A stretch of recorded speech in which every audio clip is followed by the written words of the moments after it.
As I said, I was going to call this information sharing is broken, but I figured there'd be about 3 or 4 people show up, so I decided to make it sound a little bit more provocative. One of the cardinal rules of public speaking is never apologize. Well, I'm going to break that right now. I had a irrecoverable hardware failure last night, so we have no slides, which means you only have to listen to me. So I'll try to be as entertaining as possible. I'm always a little bit anxious, but I'm also very appreciative when I'm talking with an audience of my peers. Usually many of you can put your hand down now, know more about some of this stuff than I do. So feel free to interject as we go along here. I don't think I'm going to break any new ground here today. I'm probably going to pull together a few things that people have thought about kind of independently. What I really want to do is provoke a conversation. When I spoke here last year, some of you may remember I did a keynote, but I was a Fed at the time, so I was a little bit restricted in what I could say and how I could say it. This year I'm not, and I'm not. But I'm also not here to bash the government or poke anyone in the eye. I have a lot of great friends in the government, at the U.S. CERT, the ICS CERT, the NCIC, and the other federal government agencies, and they work very, very hard, just like most of you do. A lot of time without a lot of the accolades that go along with that. So I'm not going to poke my former colleagues in the eye there. And I'm not going to get close to crossing any lines because I know there's people out there taking notes to poke me in the eye with my own words if I do cross that line. So I'm going to avoid that. When the title of my presentation was published, a few people called me to ask me if I wanted to talk about this issue now that the Snowden and the prison thing came up, and actually I was a little surprised about it because that's not what I'm talking about. In fact, it's the farthest thing from what I'm talking about. What I want to talk about today is a kind of defensive analysis, the countermeasures and signatures that each of you are doing, developing within your own companies and sharing with each other every single day without the help of the government assisting you in doing that. I know that that's one of the roles of the government, but that's really the context of what I want to talk about today. And I'll tell you, I don't pretend to have all the answers here either. As I said, I want to provoke a conversation. And as I started putting this thing together, I canvassed a bunch of my colleagues, and the general consensus was that this is in fact a conversation that needs to happen. And I know that General Alexander said that very same thing the other day at Black Hat during his keynote. But this is a different issue as far as I'm concerned. So I could ask you for a show of hands to see who in here thinks that classified government information is of any value. And since probably most of you have never had access to or seen classified information, it wouldn't really be, you wouldn't know if it was any of value to you or not. And I talked to a few of my friends, and several people asked me why I thought the government's cybersecurity intelligence was ever of any value to the private sector to begin with. I thought that was kind of an interesting response. In fact, one guy said, from the public sector side, it's probably just as valuable as it ever was. From the private sector side, it's probably just as useless as it ever was. Very interesting. So that's a great point. And after being in DC for the past 4 years, the last couple of years with a ringside seat in the government, I have a little theory now. And one of the great struggles that I had in being a government, I'm a terrible government employee. I wasn't good at it. There's too many restrictions. There's too much. You just can't, there's too many boundaries about what you can say and do and how you say and do it. So my theory is this: Washington, D.C. occupies a 61 square mile geographical footprint. The entire continental United States, including Hawaii in Alaska is about 3.514 million square miles. So percentage-wise, DC is geographically negligible. But here's my theory. There's so much power concentrated in Washington, D.C. that many people actually think they know more about you and your business than you do. A lot of people in government talk about the private sector like it's some kind of third cousin from Moldova. Actually, I stole that line from somebody the other day. But it's really true. People in the government in Washington, D.C. talk about the private sector, even though most of them have never worked in the private sector. And they don't really understand the struggles and the challenges that you as cybersecurity professionals face every day in your business, where you actually have to meet a payroll and you have different responsibilities than we do in the government. It's a bit of a cliche, but we hear it said a lot that 85% of the critical infrastructure in the nation is owned and operated by the private sector. And I don't know if that's true or not, but I think for discussion purposes it's probably close enough. But it's simply not logical to think that the government can know more about 85% of the private sector than those of you here in the room today. Those of you who are working in these organizations every single day. So as I said, no government bashing. I'm not going to do that. But I do want to give you the bottom line up front, or for you acronym nerds, BLUF. Bottom line up front, and for those of you that this pops your bubble, I apologize, and you can probably get up and leave, and it won't hurt my feelings after that. The government is not going to come in on a big white horse and save you. It's not going to happen. The government doesn't have the resources. There's just no cavalry. And by the way, as I looked through the agenda, Nick Percoco and Josh Corman are giving a talk on Sunday morning titled the exact same thing. The cavalry isn't coming. I suspect they're going to talk about some of the same things that I'm talking about today. The government is simply unable, at least today, to provide timely and actionable information when you really need it, because the legal policy and operational restrictions within government are not designed to share with the private sector.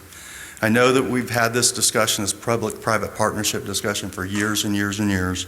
But it simply is not working like we'd hoped it would way back when. And after working there now for the last couple of years, I realize that as much as we want it to, it's probably never going to work well enough in the private sector to depend on it consistently, at least in the area of security intelligence sharing.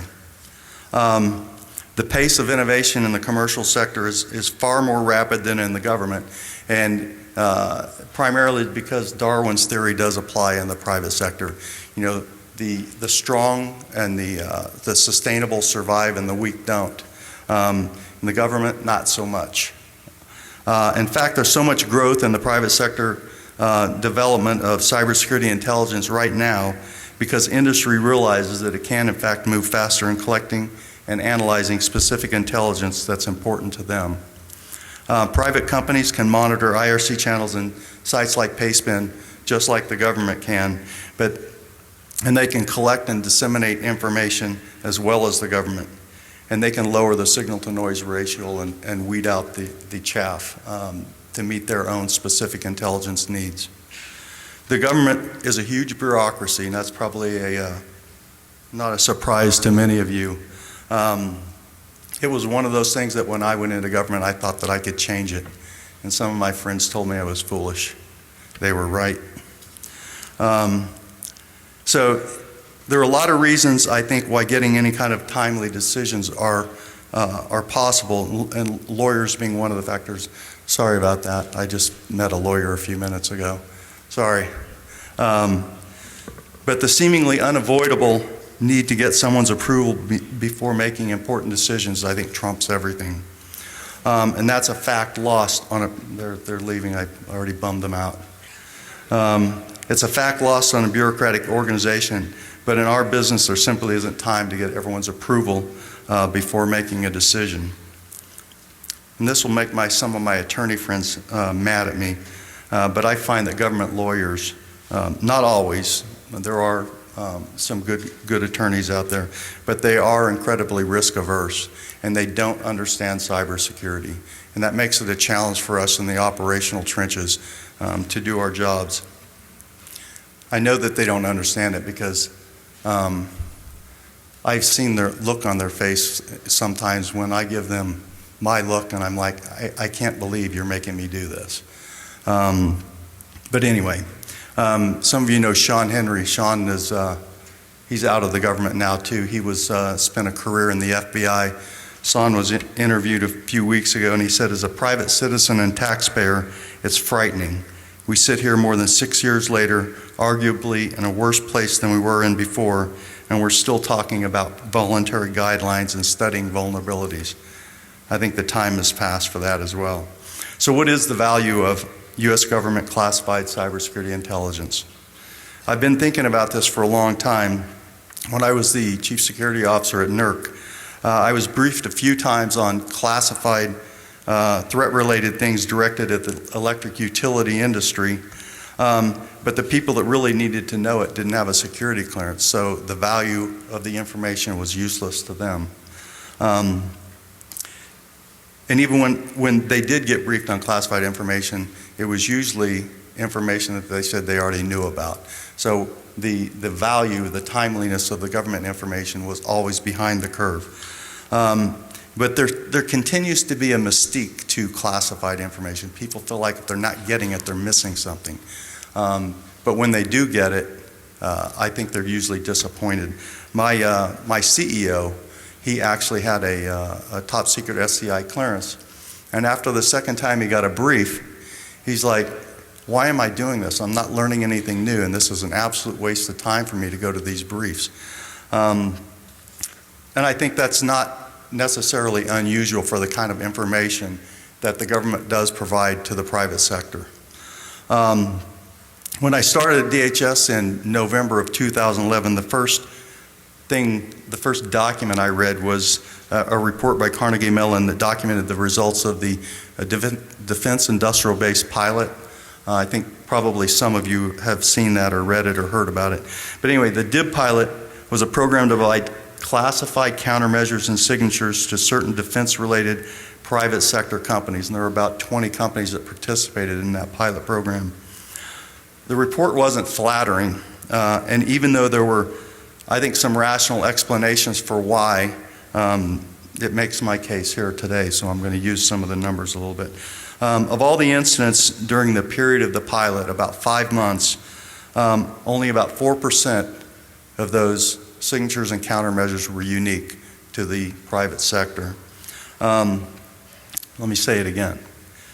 4% included information that the private sector DIB companies did not already know about. Now, to be fair, I think the expectations weren't established appropriately to begin with, and the program was getting better toward the end. But the bottom line is that the private sector found very little value in the information that the government was providing back to them. Certainly not enough value for them to spend money to continue participating in that. And if you think about some of the other private sector reporting, some of the public things that we've seen about over the past couple of years, the Tracking GhostNet report, I think that was 2009, the McAfee Shady Rat report, the Lucky Cat report that Trend Micro put out, and then most recently, Mandiant's APT1 report. There was, I think, DNS Changer and Core Flood, where actually the DNS Changer and Core Flood, while the government eventually got involved in it, most of the initial work done on those was done by the private sector.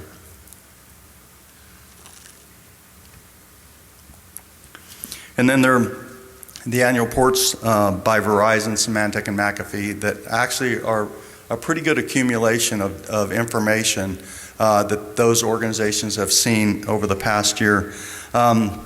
Anyone remember the Configure Working Group? Some of you probably were part of the Configure Working Group. And that was coordination and collaboration by the private sector to develop something really important and really useful. And these guys and gals actually spent time and spent money out of their own pockets to help everybody, to help the nation. And despite Herculean efforts to get the government involved, they did that on their own. That was a private sector initiative. And if you haven't read Mark Bowden's book, it's called Worm, titled Worm. It walks through the entire Conficker Cabal incident. It's a pretty interesting book. And this was all done in the private sector.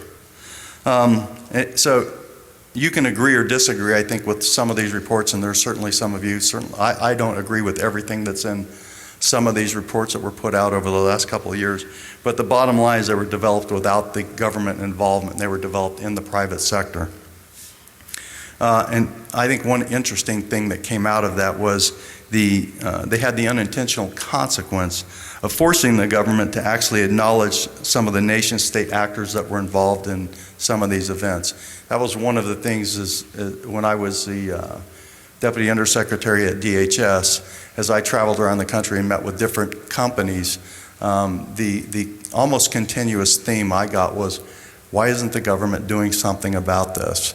And not really part of this discussion today, but I can tell you one of the biggest discussions we had on a continuing basis at the highest levels of the federal government is, what is the role of the federal government in some of these events and some of these activities, especially where nation states were involved.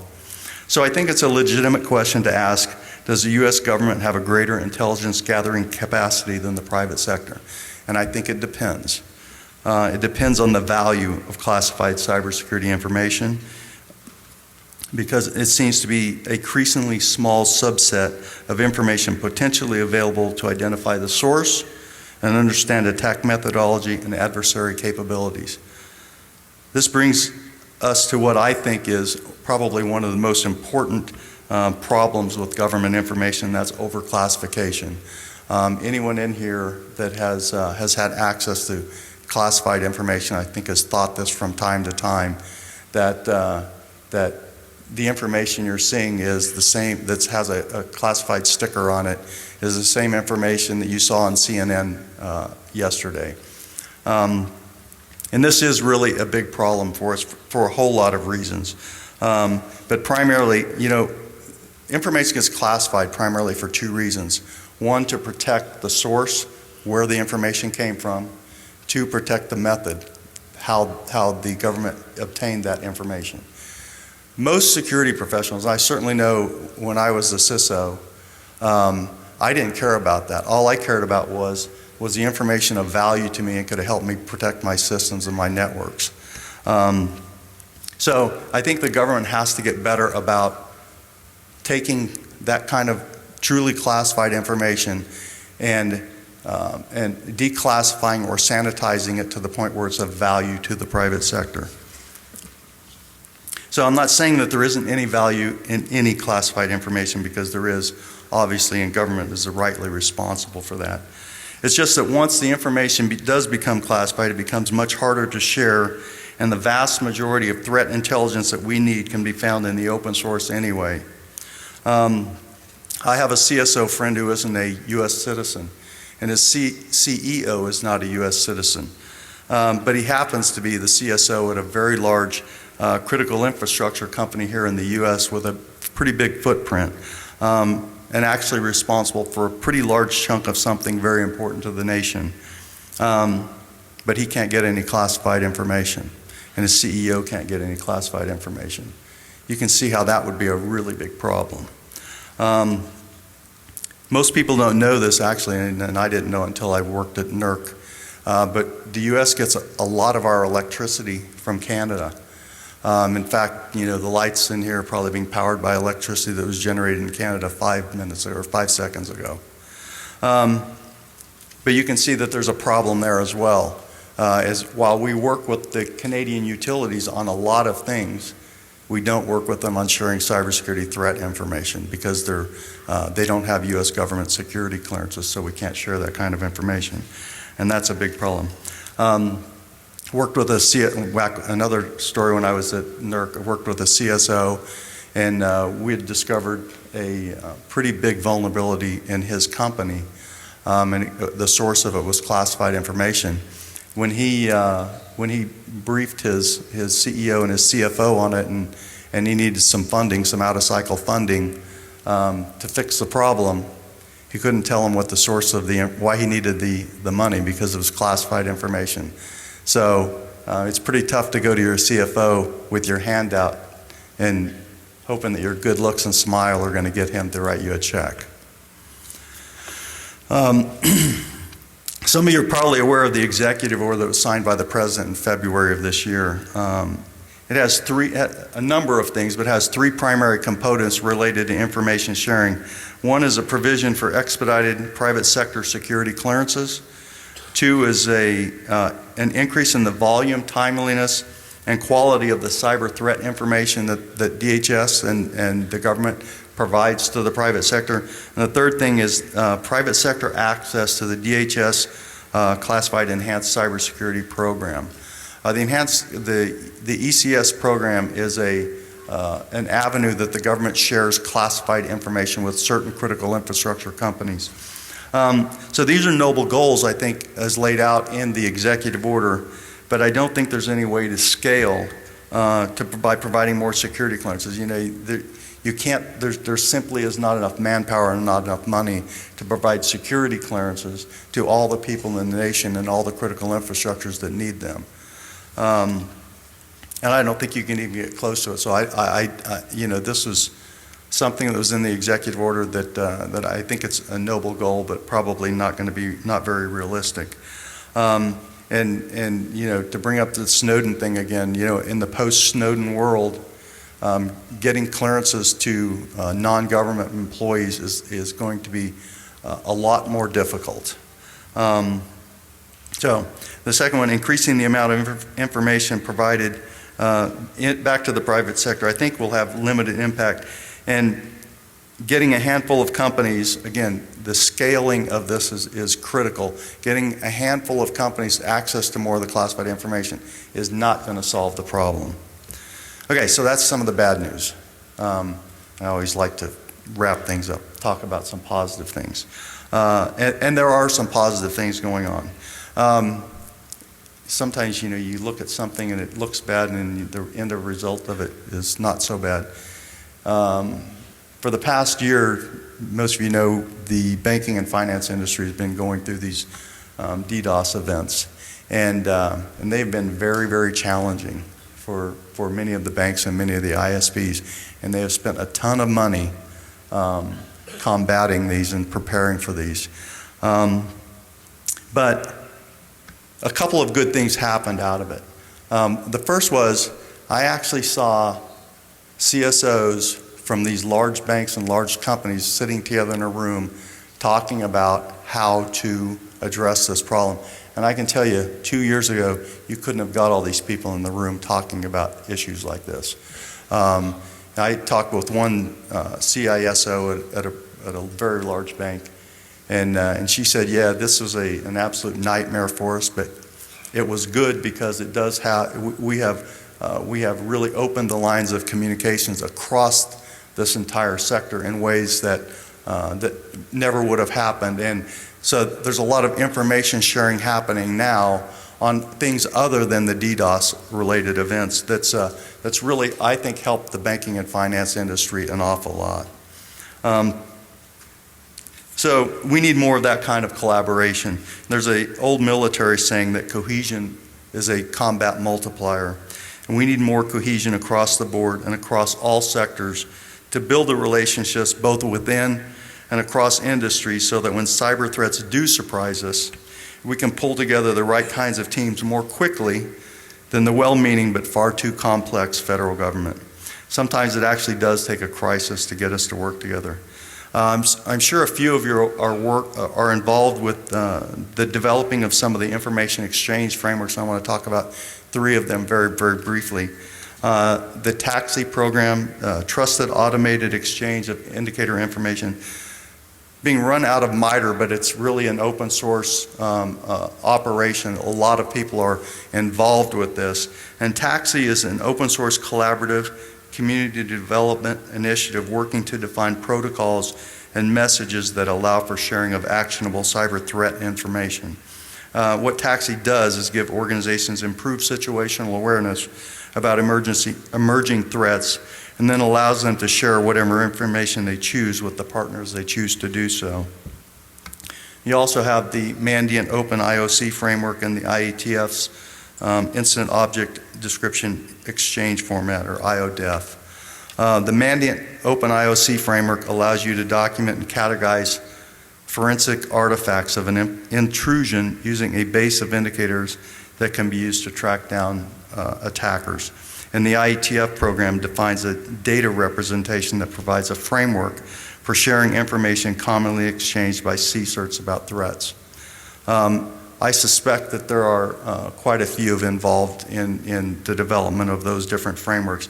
And I think it's, an indication of Darwin's theory again. One of them will end up being a standard at some point, and the others will go away. And there's also the information sharing and analysis centers, and I know that there's some of you involved with the ISACs.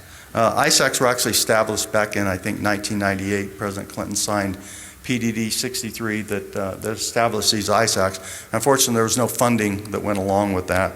So they've kind of struggled over the years to mature and gain relevancy. But there are a couple of the different sectors where the ISACs, I think, are being very valuable, and they provide that forum for the exchange of information. Certainly financial services, the information technology ISAC, the defense industrial base ISAC, the electricity sector ISAC, telecommunications. I think those are probably some of the more mature ISACs. Some of the other critical infrastructures ISACs, probably not so much. They're pretty immature. And that's not a criticism, it's just the fact that they haven't had a lot of resources devoted to them over the years.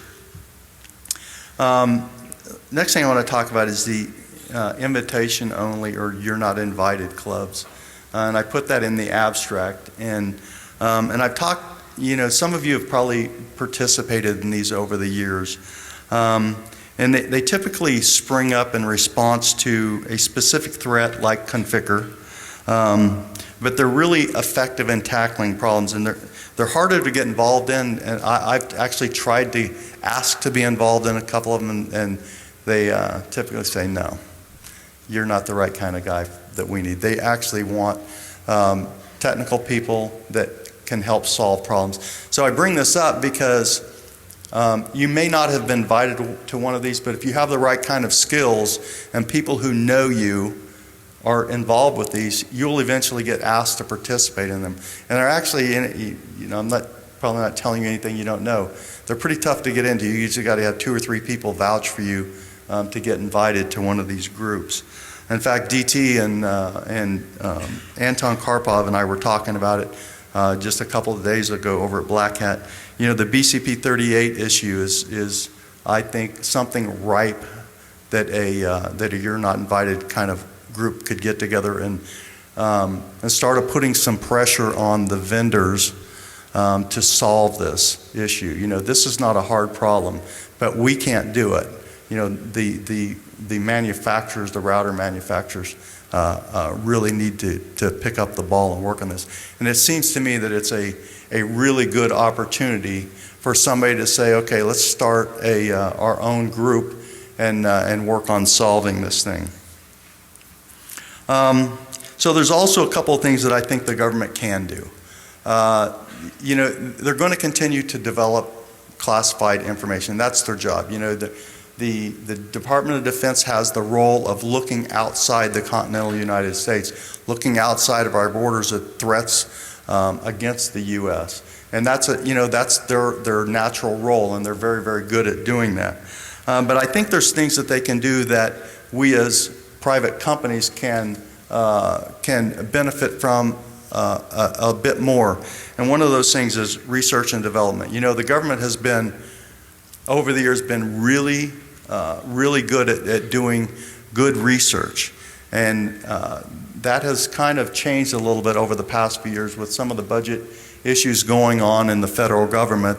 One of the first things that tends to go away, the first thing that tends to go away is training. The second thing that tends to go away is R&D money.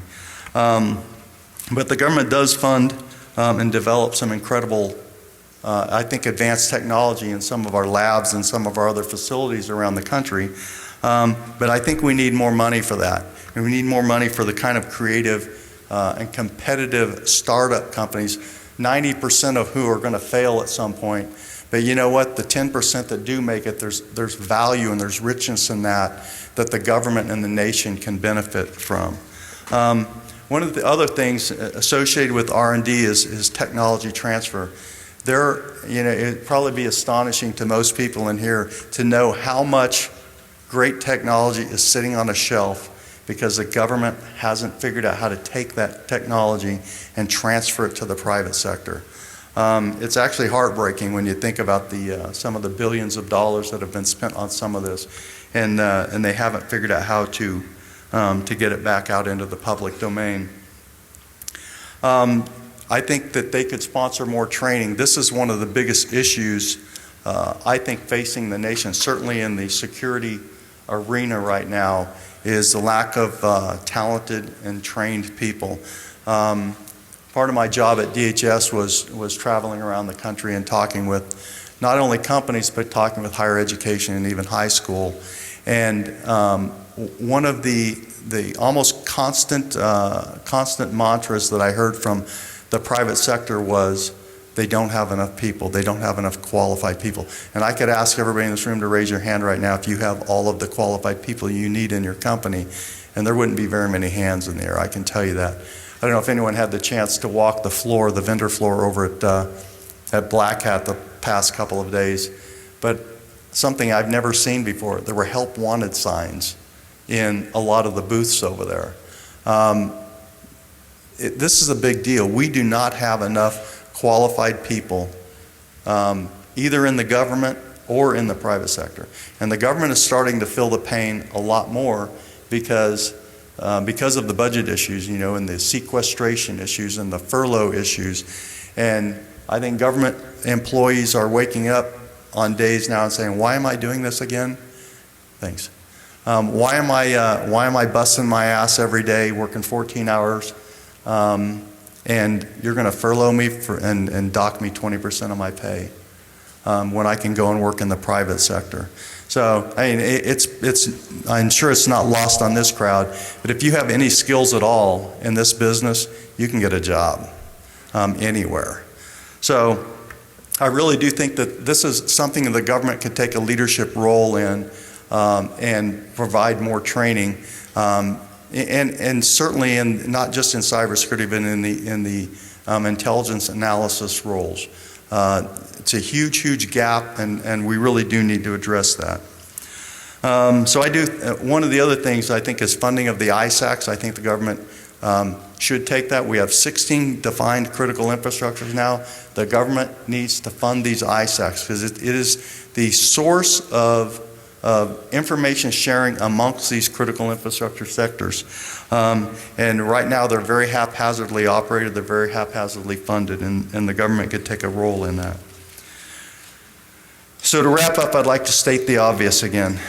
The government is always going to have more resources to look outward at the threats, but you can't depend on getting that information to save you. The sharing of cybersecurity threat intelligence and information is up to us. Some forward-leaning organizations, many of you here today, I'm sure, have already begun, and there are dozens of startups out there focused on cybersecurity threat analysis. I probably talk to at least one company a week now where they are doing cybersecurity intelligence development and trying to find an avenue to get that back both into the public and the private sector. So remember my bottom line up front. The government is not going to be sliding in a cloud of smoke to save you when you have an event. You have to depend on yourself. The government just simply does not have the resources and is not going to have the resources to do that.